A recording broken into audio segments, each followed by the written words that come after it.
اندر جو human rights کی violations ہیں، انسانی حقوق کی جو وائلیشنز ہیں، ان کے اوپر جاگ رہی ہے. اور اب 100 سے زیادہ جو کانگریس مین ہیں وہ ایک مشترکہ خط لکھ رہے ہیں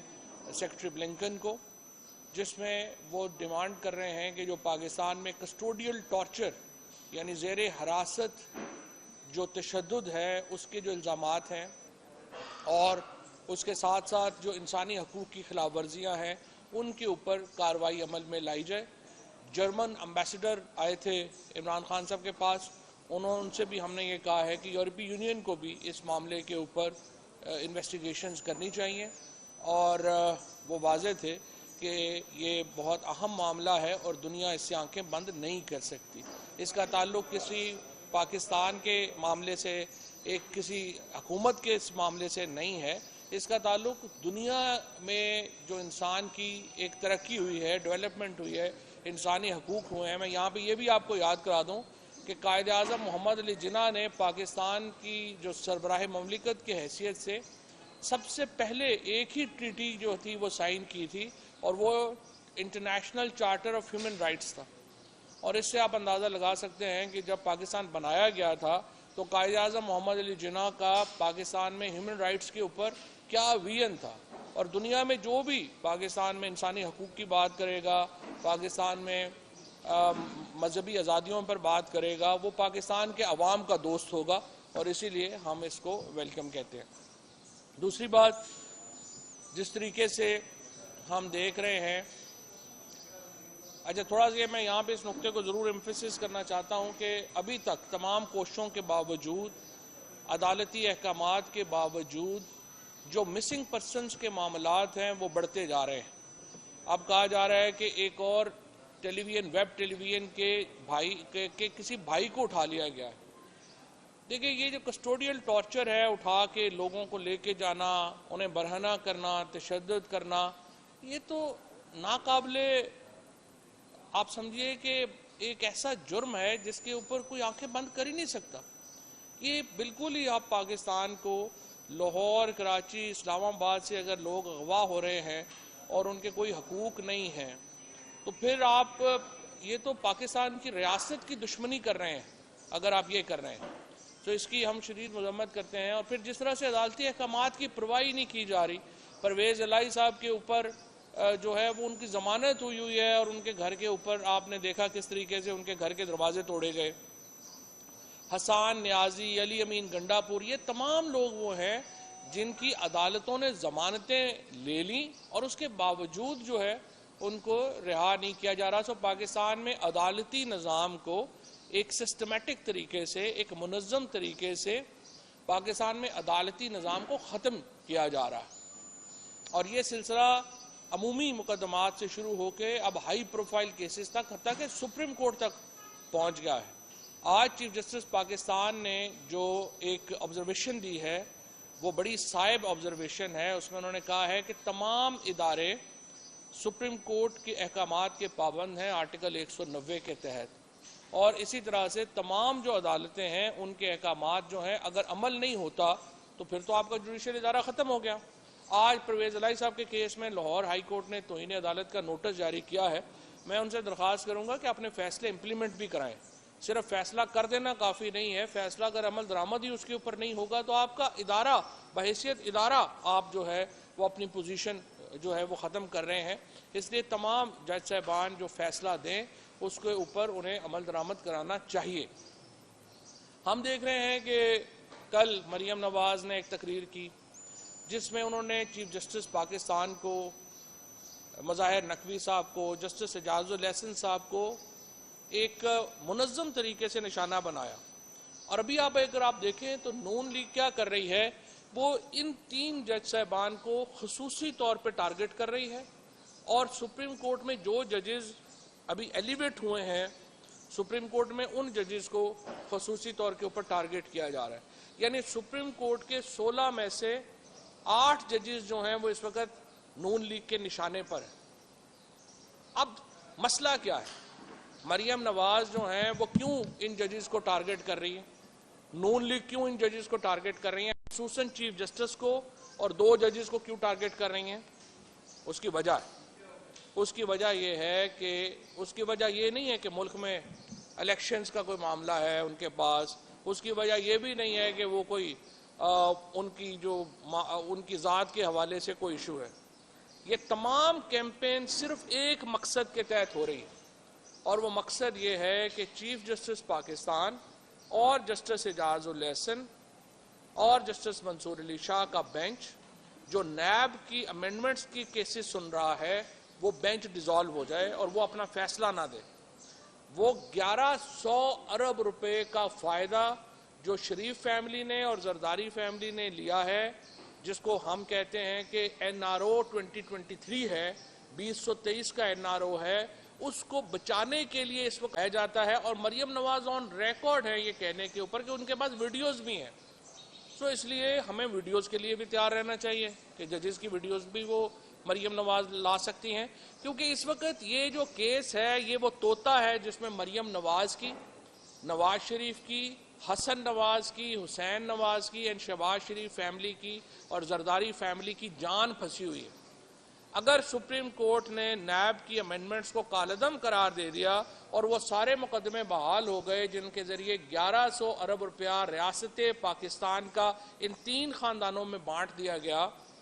اس کے نتیجے میں جو رجیم چینج کا پورے آپریشن میں ان کا انٹرسٹ ختم ہو جاتا ہے، ان کی دلچسپی ختم ہو جاتی ہے جس کے لیے یہ حکومت میں آئے۔ اسی لیے مین فوکس کیا جا رہا ہے ان جج صاحبان کو۔ میں ان جج صاحبان کو بھی یہ بتانا چاہتا ہوں کہ آپ لوگوں کے اوپر اس وقت عوام دیکھ رہی ہے اور پورا پاکستان اس وقت آپ کے پیچھے کھڑا ہے۔ پورا پاکستان اس وقت چیف جسٹس پاکستان اور سپریم کورٹ کے پیچھے کھڑا ہے۔ یہ جو پاکستان بار کونسل میں کچھ وکلا جو حکومتی گروپ ہے اس کو استعمال کر کے جو آپ کے اوپر باتیں کی جا رہی ہیں اس کو مسترد کیا ہے بار ایسوسیشنز نے۔ سپریم کورٹ بار ایسوسیشن نے اس کو مسترد کیا ہے، Lahore high court bar association نے اس کو مسترد کیا ہے، لاہور بار نے اس کو مسترد کیا ہے۔ 96 بار ایسوسیشن جو ہیں اس وقت پاکستان میں وہ سپریم کورٹ کے حق میں ریزولوشنز کر چکی ہیں۔ اس کے ساتھ پاکستان کے جو ٹاپ لائرز تھے، جنہوں نے 50 لائرز جو اکٹھے ہوئے لاہور میں، انہوں نے راؤنڈ ٹیبل کانفرنس کی، وہاں پہ اعلامیہ جاری ہوا، انہوں نے سپریم کورٹ کے ساتھ اس معاملے کے اوپر کھڑا ہونے کا اعادہ کیا ہے۔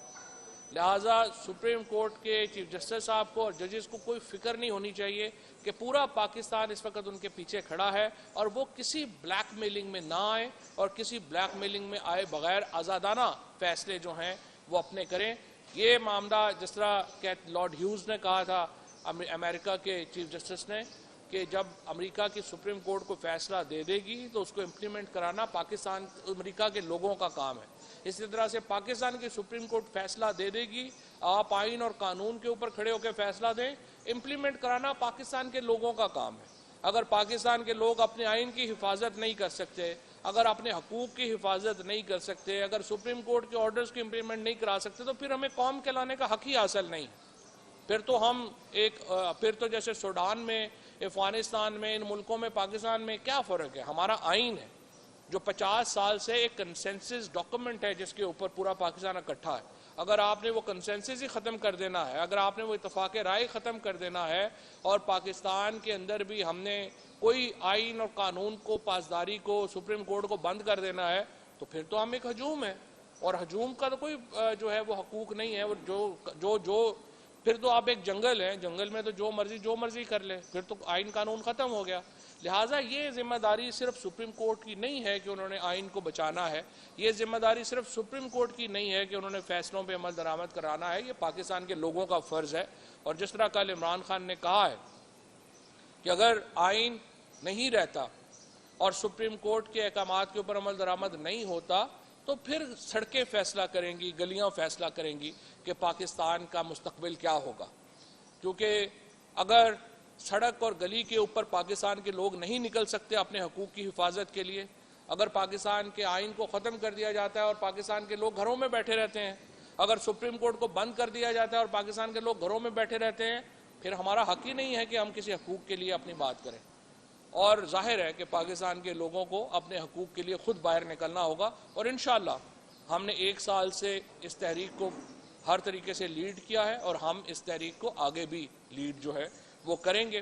مریم نواز کی جو اور آج بھی جو ان کی جو تمام کوششیں ہیں جس میں انہوں نے کہا کہ جی یہ سپریم کورٹ سے فلانا جج جو ہے وہ بینچ سے ہٹ جائے، تو سپریم کورٹ تو آدھی سپریم کورٹ کے اوپر پھر ریفرنسز ہیں، تو سپریم کورٹ کے وہ سارے جج جن کے اوپر ریفرنسز ہیں وہ ہٹ جائیں گے تو سپریم کورٹ تو بند ہو جائے گی، اور یہی آپ چاہتے ہیں۔ لہٰذا سپریم کورٹ نے آج بالکل درست فیصلہ کیا ہے، جو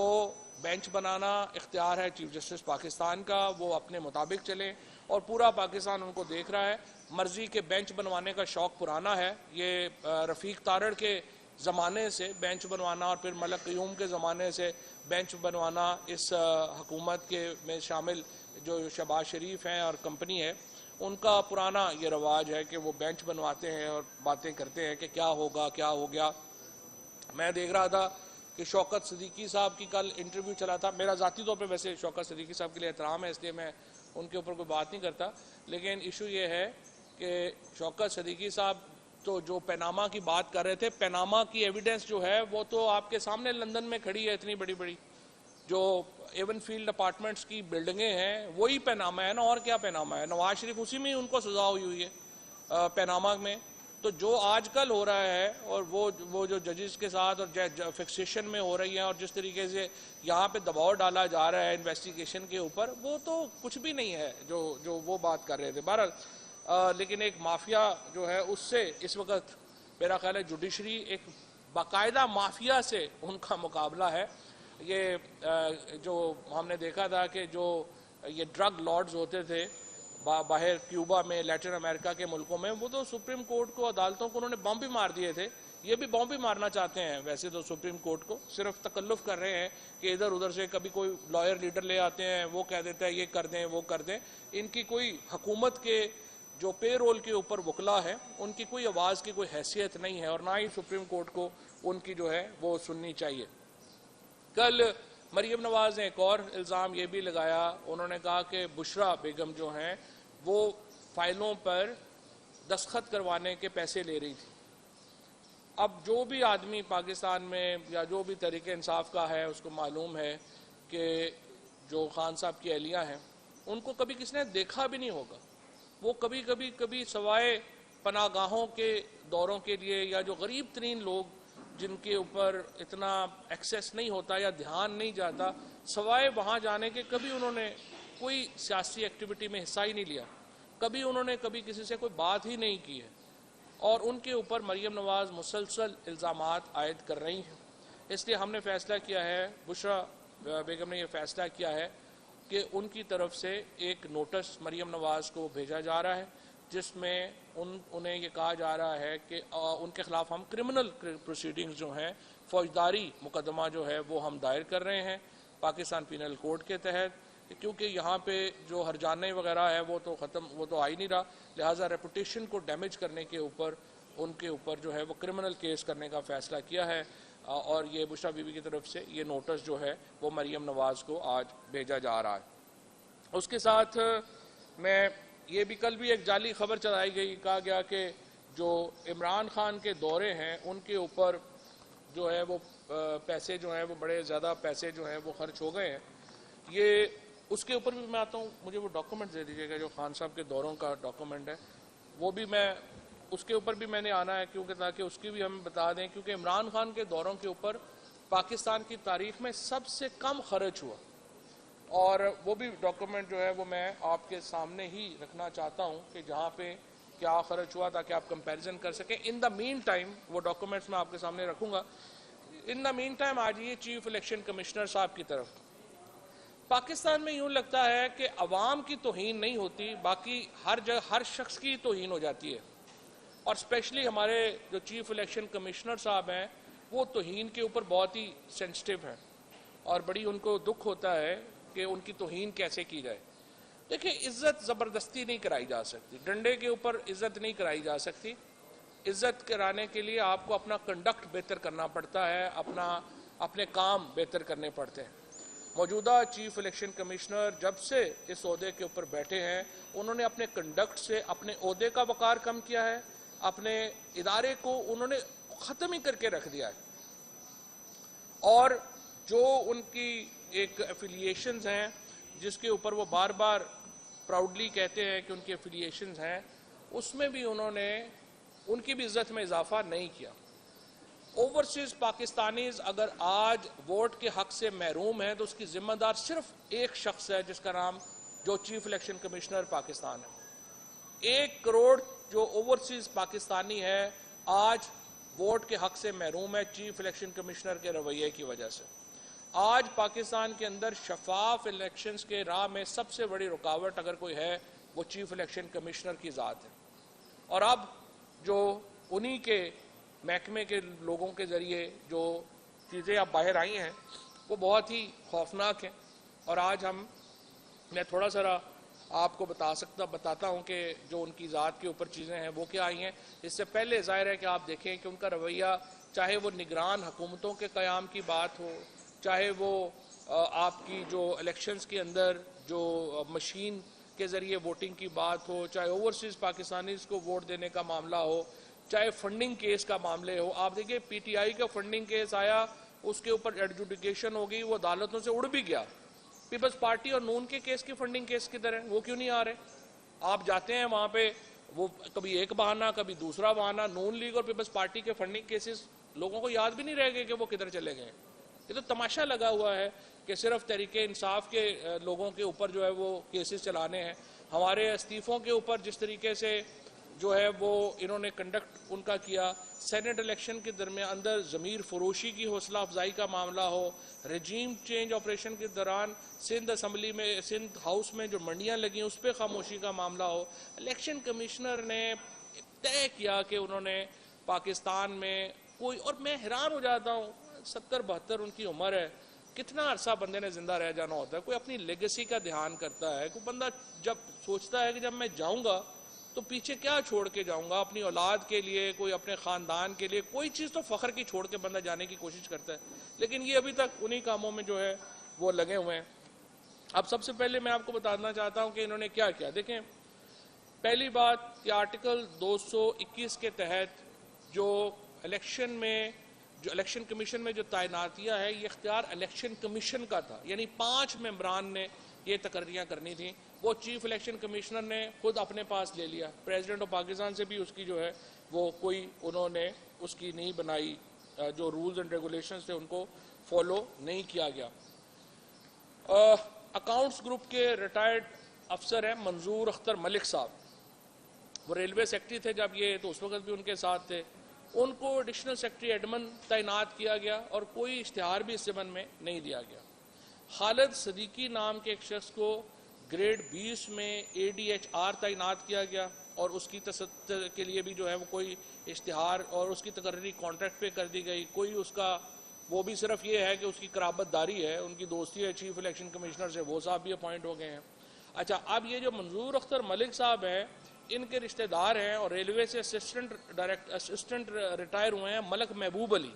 ان کو ڈپٹی ڈائریکٹر بجٹ میں 18ویں گریڈ میں تعینات کر دیا گیا۔ 18ویں گریڈ کی نوکری دے دی ہے، کوئی نوکری، یہی کوئی پولیٹیشین کسی نے دی ہوتی اب تک وہ نیب کے چکر لگا رہا ہوتا اور ساری چیزیں جو ہیں وہ اس کا ہو گیا ہوتا۔ خرم شہزاد نامی ایک شخص جو ہے وہ بھی یہاں پہ لیگل کنسلٹنٹ تھا جب وہ ریلوے میں تھے، ان کو 20ویں گریڈ میں ایڈیشنل ڈائریکٹر جنرل لا تعینات کر دیا گیا۔ اور اب خرم شہزاد کا پہلے ایڈ دیا گیا تھا، وہ پورا نہیں ہوتا، پھر خرم شہزاد سے لے کے ایک باقاعدہ اس کو ایک فوٹو کاپی بنا کے کہ خرم شہزاد نہیں لگنا ہے، وہ اشتہار جو ہے وہ چھاپا گیا۔ اسی طرح سے ڈی جی لا کی کانٹریکٹ جو ہے وہ دیا گیا ہے۔ ڈی جی پولیٹیکل فائنانس بھی ایک ریٹائرڈ افسر ہے، اس کو بھی اسی طریقے سے جو ہے وہ لگا دیا گیا۔ ڈی جی ڈیولپمنٹ کو بھی بغیر کسی اشتہار کے کانٹریکٹ پہ کمیشن میں جو ہے وہ بھرتی جو ہے وہ کیا گیا۔ پھر ایک پروجیکٹ مینجمنٹ یونٹ تشکیل دیا گیا ہے جو اس وقت لاکھوں روپیہ تنخواہیں جو ہے وہ لے رہا ہے اور اس کے لیے بھی کوئی طریقہ کار جو ہے وہ نہیں بنایا گیا۔ اس کے ساتھ ایڈیشنل سیکرٹری ایڈمن جو بنیادی طور پہ AGPR کا تھا اور اس کو جو ہے وہ ڈیپوٹیشن پر الیکشن کمیشن میں تعینات جو ہے وہ لے آئے تاکہ ان کو جو ہے وہ بڑا اس کو عہدہ دیا جا سکے۔ 2021 میں گریڈ 17 کے الیکشن آفیسرز کی بھرتیاں ہوئیں، 65 سے 75 امیدواروں کے انٹرویو کیے گئے۔ سلیکشن کے دوران خود چیف الیکشن کمشنر نے کہا جی میں نے پینل میں بیٹھنا ہے، وہ پینل میں بیٹھ گئے اور سارے لوگ جو ہیں وہ اپنی مرضی سے اپنے کر لیے، اور سرگودا سے بھی انہوں نے جہاں سے وہ ہیں وہاں سے لوگ جو ہیں وہ وہاں پر بھرتی ہو گئے. اپنے جو بردر ان لا ہیں ان کے بیٹے کو بھی ملازمت جو ہے وہ وہاں یہاں پہ دلوا دی. وہ اس وقت سی ڈی اے میں چھوٹے گریڈ کے اوپر تھا, اس کو چیف الیکشن کمیشن میں لے آئے, اس کو بڑے عہدے کے اوپر دلوا دی. ایک خاتون آفیسر ہیں وہ چیف الیکشن کمشنر کے ساتھ کام کر چکی تھی, ان کو 19ویں گریڈ میں وہ ان کو ڈائریکٹر پبلک ریلیشنز لگا دیا گیا ہے. اب گریڈ 20 کا additional director general public relation کا آفس بھی ان کو سونپ دیا گیا ہے. گریڈ 17 کے 3 افسران کو جو ہے وہ چیف الیکشن کمشنر نے سپرسیڈ کر دیا کہ وہ ان کی ہمیں شکلیں پسند نہیں ہیں. اس کے ساتھ محمد صدیق نام کے ایک افسر کو الیکشن کمیشن آف پاکستان سے ہٹا کر راولپنڈی میں ڈسٹرکٹ الیکشن کمشنر تعینات کیا گیا, اور پھر اسے فوراً اٹھا کے بکر بھیج دیا, اور پھر خیبر پختونخوا کے ضلع کوستان میں پہنچا دیا کہ اور وہاں کوستان میں تقرری کے آرڈرز ملے, اس کو دل کا دورہ پڑا, وہ بیچارہ وہیں پہ اس کی ڈیتھ ہو گئی. اس طرح سے الیکشن کمیشن آف پاکستان چل رہا ہے. فقیر محمد جو تھے جو ڈسٹرکٹ الیکشن کمیشنر لکی مروت تھے, اسے بلوچستان کے ضلع بشوق میں جو ہے وہ پھینک دیا گیا. اس کے ساتھ انضباطی کارروائیوں کے اوپر بھی جو ہے جو لوگوں کی وہاں پہ ہیں حالات وہ بڑے زیادہ برے ہیں. سارے لوگ جو ہیں وہ وہاں پہ الیکشن کمیشن میں جو اس وقت کوئی تکی نہیں بنتی تھی کہ انہوں نے 6 کروڑ روپے کی لاگت سے ایک نیا الیکشن کمیشن صاحب نے اپنا دفتر بنایا. ایک طرف ہمارے پاس کہتے ہیں زہر کھانے کے پیسے نہیں ہیں, پہلے انہوں نے 10 کروڑ روپے کا اشتہار دے دیا اپنے گھر بنوانے کے لیے, اور پھر 6 کروڑ روپے کا اپنا دفتر بنوا دیا الیکشن کمیشن میں. ایک طرف کہہ رہے ہیں الیکشن کمیشن کے پاس زہر کھانے کے پیسے نہیں ہیں,